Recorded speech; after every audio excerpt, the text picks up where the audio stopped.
time for another podcast by George. Straight talk, straight from the heartland, that'll have you saying, "By George, I think he's got it." Now, here's George.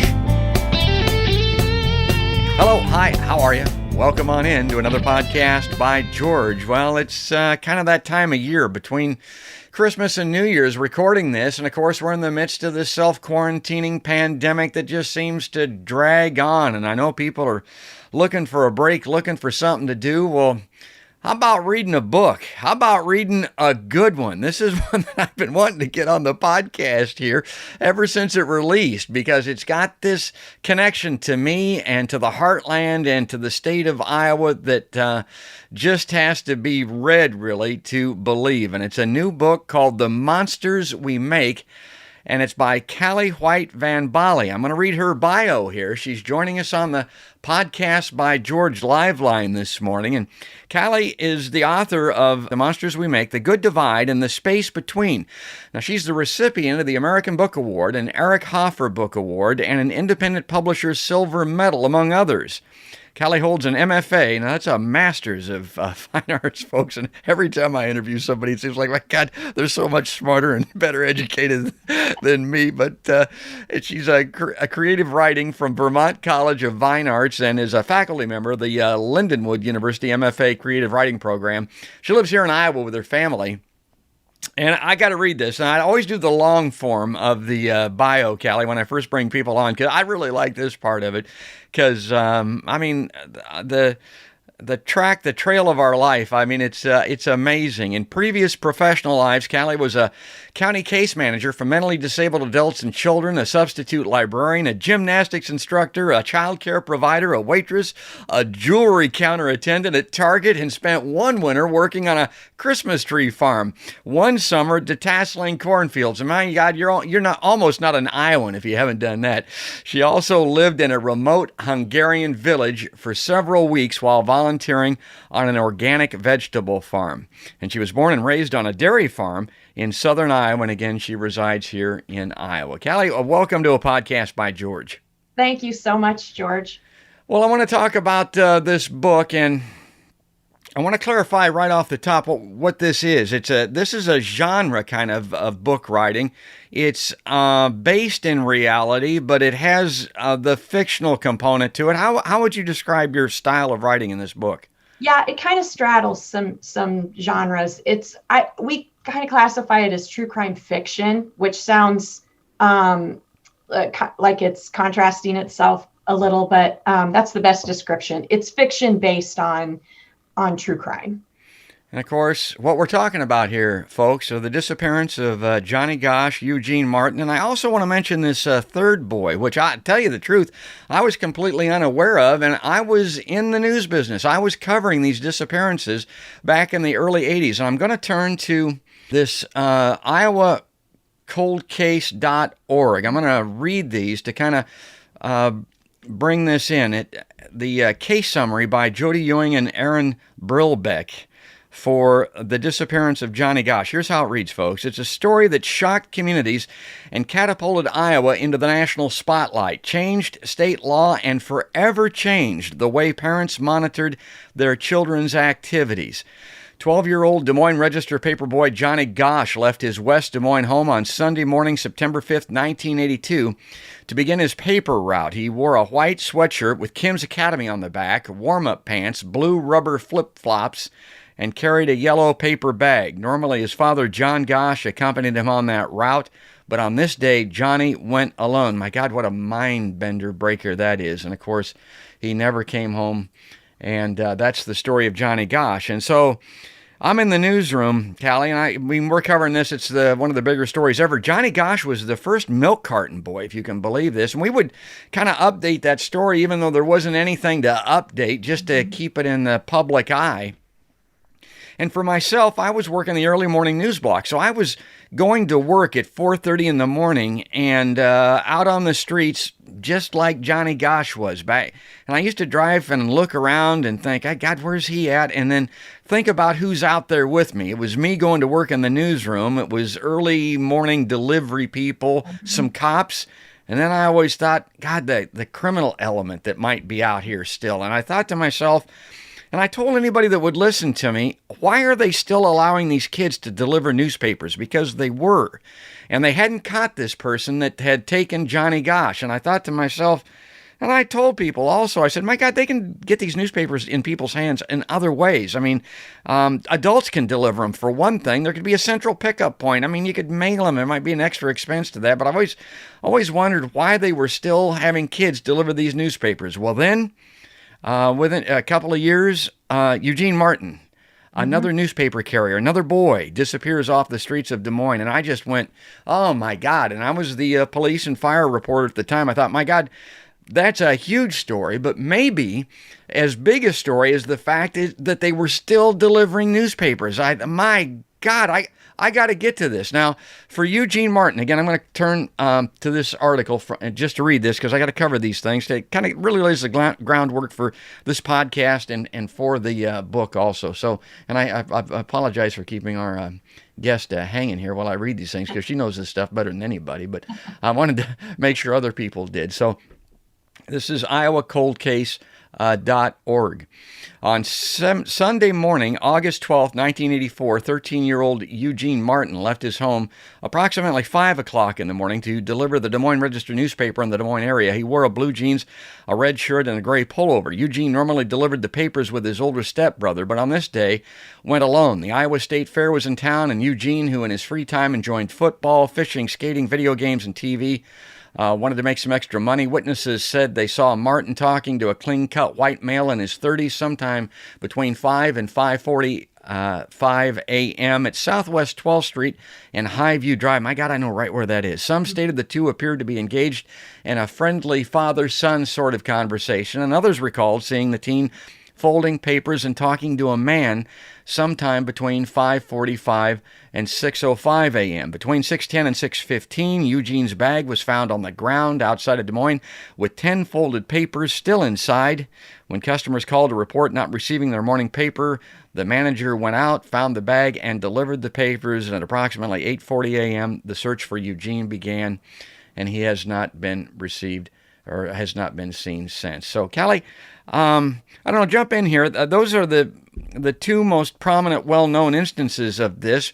But looking at the bio on you and reading about the book and your coverage of it, there's a third boy that a lot of people think is related to this. Was that contextualized in your writing? Was this a part of what you included in the book? Yeah, when I first started writing the book, I did a ton of research. And like you, I only knew about the first two cases, the Gosh and Martin cases, because they had been all over the news.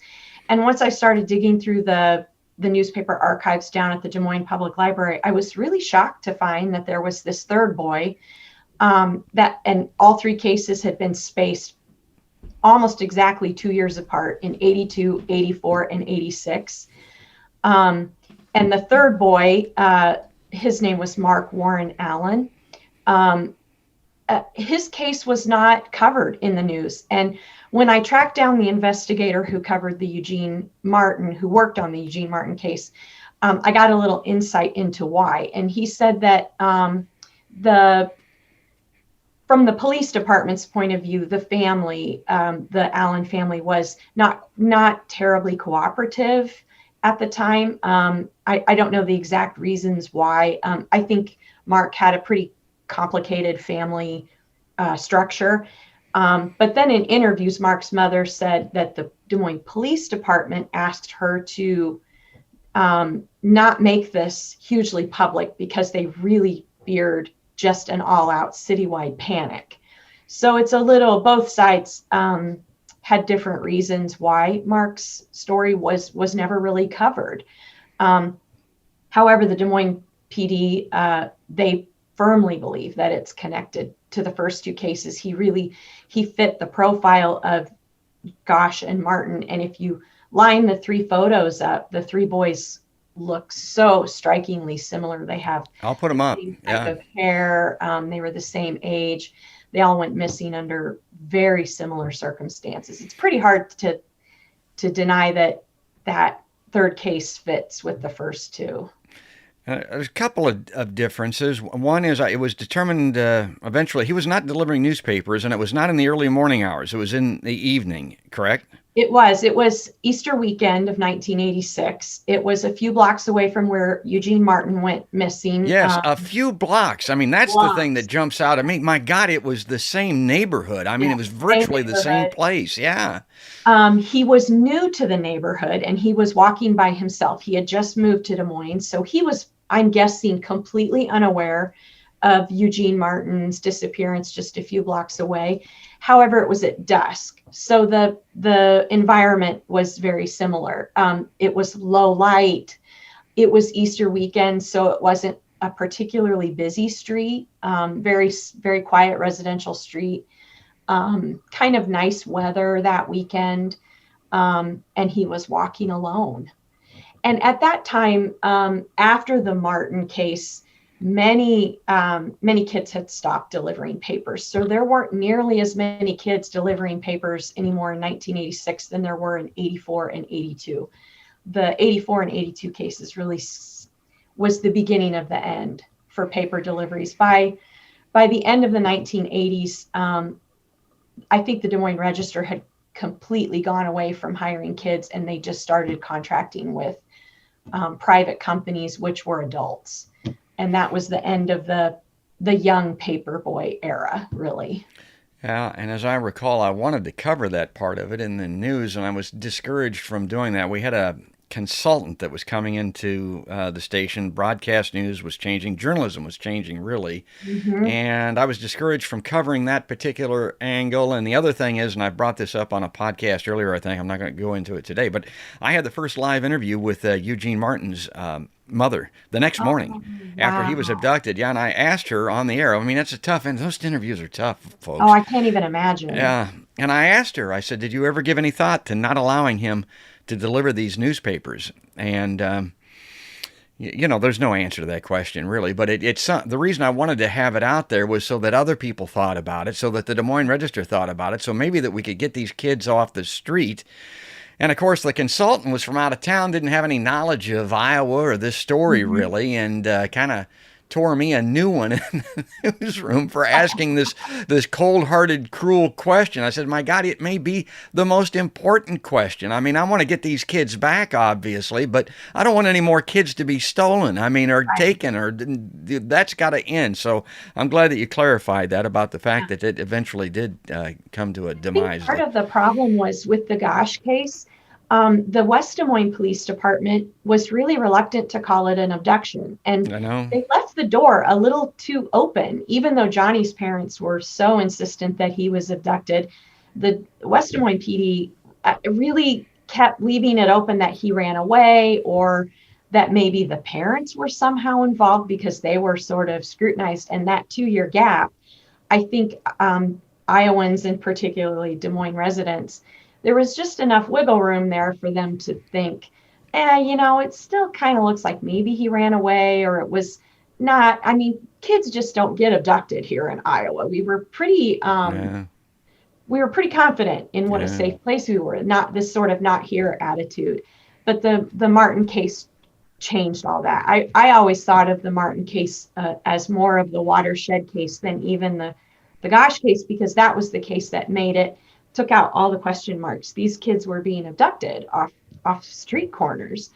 And the Eugene Martin case, there was no more, oh, maybe they ran away. So Wasn't just so much professional as far as you're being an author, but this was a personal thing with you, having lived through that time. yes.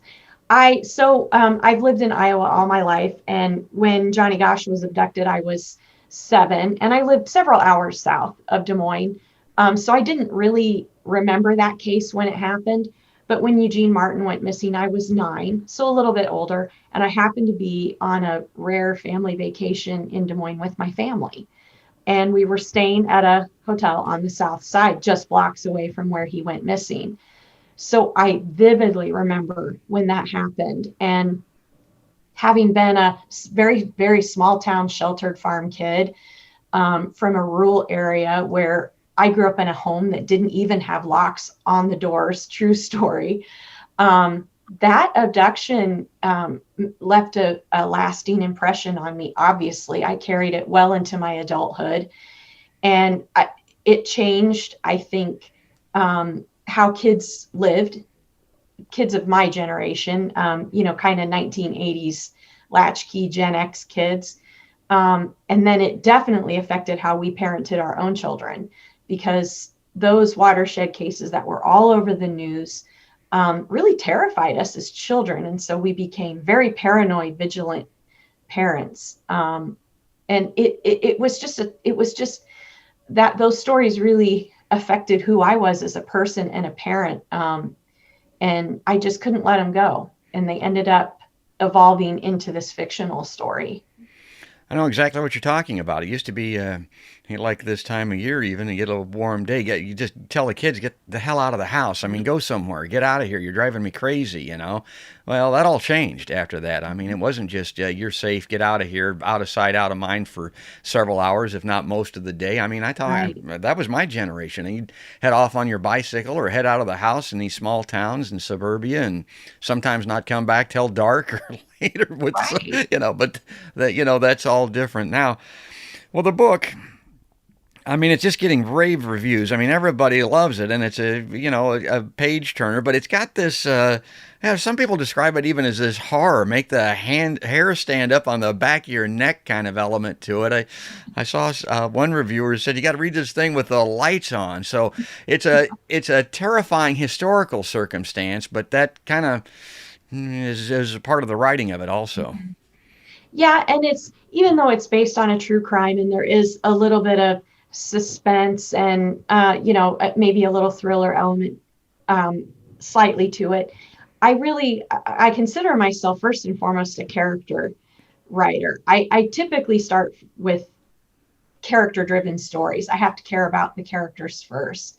So even though I used fictionalized versions of the real paperboy cases, I then had to build and create fictional people, my fictional characters living in the neighborhood at the time these abductions happened, and then figure out what their stories were and what their part was in the larger story.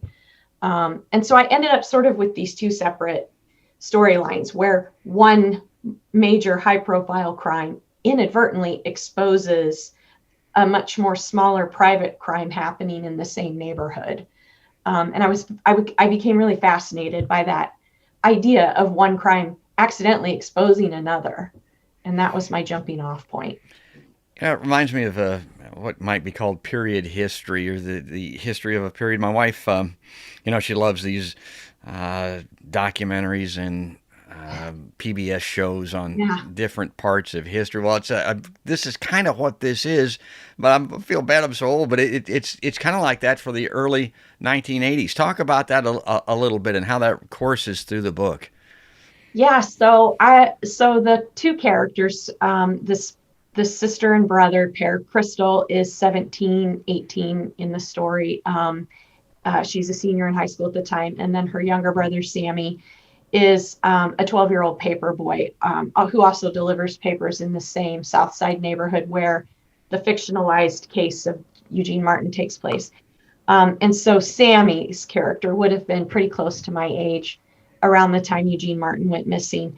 And it was a real trip going back in time to that era. And I part of my motivation was that these cases, the real cases, had so much historical significance in that era of the 1980s, that even though I fictionalized the cases and built them around fictional characters, I wanted to still include many facts from the real cases so people understood how influential they really were, and also how the era of the 1980s itself affected the cases. That this was, back when there were kids delivering papers in the dark completely by themselves. Kids played in parks by themselves and, trick-or-treated by themselves. And that strange era where we were just pretty unsupervised most of the time. And that those cases had a big part in changing that. Monsters we make. We got to get out of here. I try to hold these podcasts to 20, 25 minutes or so, because any longer than that, and people don't want to even click on it to devote that much time to watch the thing. And besides that, I want people to read the book. One last thing I wanted to ask you about. I was struck when I read this, again, because of the fiction angle of it. And I just did an interview not too long ago with another author that you may even be familiar with, Gerald Posner. He's a great investigative journalist. He writes on a lot of history things. And when I was investigating for the interview, I read about this guy that wasn't even Gerald, I don't think, but he was an analyst, and he was looking at the Zapruder film over and over, and he found himself, every time that he watched it, and he'd seen it, hundreds of times maybe, but he was always hoping that Kennedy wouldn't get shot. I mean, he was always watching it. It's the same piece of film over and over and over, but you hope that it's not going to happen. Of course it does.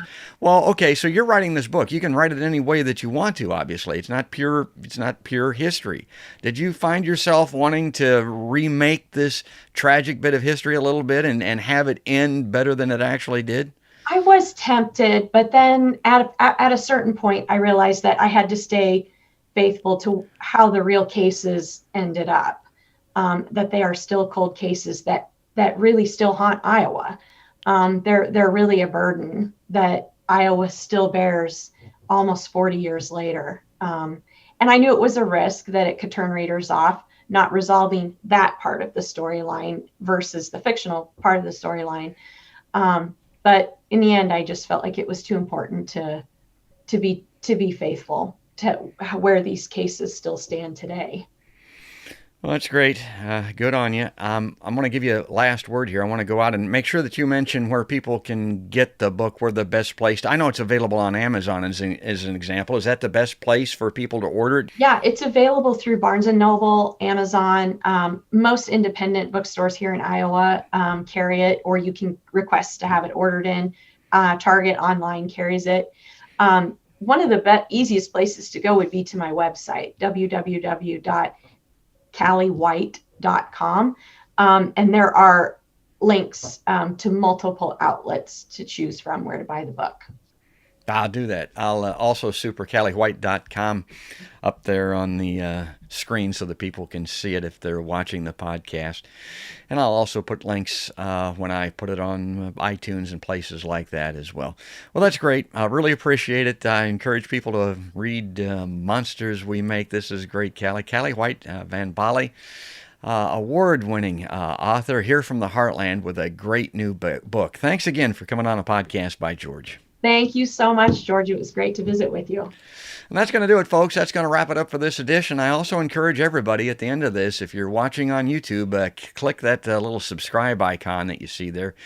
And then ring the notification bell so that you find out about the podcast when they release on YouTube in particular. But you can also subscribe on iTunes, follow us on Facebook and Twitter, Spotify, the iHeartRadio app, all of those places where podcasts are seen or heard. But that's going to do it. That's going to wrap it up. That's all there is, and there ain't no more. That's another podcast by George.